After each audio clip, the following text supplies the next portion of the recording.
કરતાં પણ વધારે વરસાદ પડતા ગરબા આયોજકો મુકાયા મુશ્કેલીમાં। ભારે વરસાદના નડિયાદના મુખ્ય 3 ગરબા ગ્રાઉન્ડ પર ગરબા રદ કરવામાં આવ્યા। નડિયાદ, નવરંગ બીટ્સ, નવદુર્ગા અને વૃંદાવન ગરબા ગ્રાઉન્ડમાં ભરાયા પાણી। નડિયાદના મુખ્ય 3 ગરબા ગ્રાઉન્ડ પર પાણી ભરાવાને કારણે નડિયાદના ધારાસભ્ય પંકજ દેસાઈએ ગરબાના 3 ગ્રાઉન્ડની લીધી મુલાકાત। નડિયાદમાં નવરંગ બીટ્સ, નવદુર્ગા અને વૃંદાવન ગરબા આયોજકો સાથે મુલાકાત કરી સમગ્ર મામલે ચર્ચા કરી। નડિયાદમાં સ્થાનિક ધારાસભ્ય પંકજભાઈ દેસાઈના દેખરેખ હેઠળ ચાલતા 3 ગરબા ગ્રાઉન્ડ પર સમગ્ર આયોજન કરવામાં આવ્યું છે।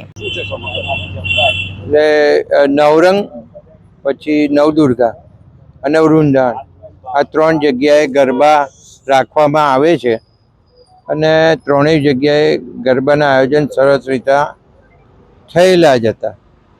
પહેલા 2 દિવસ વરસાદ પડ્યો, એ દરમિયાન પણ ગ્રાઉન્ડ જે ભીનું થયું અને માટી પાણી ચૂસી લે તો તાપ હોવો જરૂરી હોય છે અને તાપ આવે તો માટી ભીની હોય એ સુકાય અને થોડીક જે રહી હોય તો અમે ઉપર રેત કે ડસ્ટ નાખી અને એને સૂકવી શકીએ છીએ તો પાછું ગરબા માટેનું ગ્રાઉન્ડ તૈયાર થઈ જાય અને એ રીતના આપણે કર્યું છે।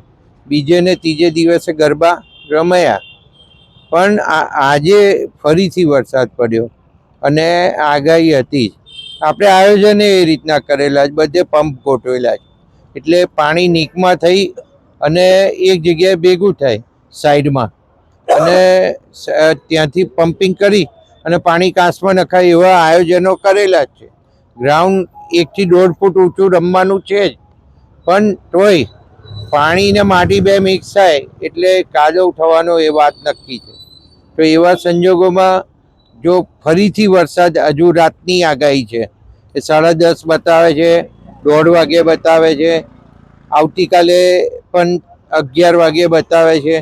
તો આ જો વરસાદ પડે તો સ્વાભાવિક છે કે એ પાણી સુકાવવું મુશ્કેલ થશે અને જોડે તાપ હોવો પણ જરૂરી હોય છે।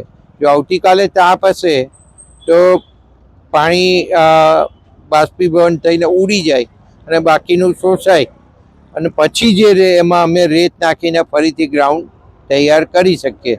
આયોજન અમારી પાસે બધા છે, પણ કાલે વરસાદ ના પડવો જોઈએ, રાતે વરસાદ ના પડવો જોઈએ, આ 2 બાબત મુખ્ય છે। બાકી અમારી તૈયારી બધી જ છે।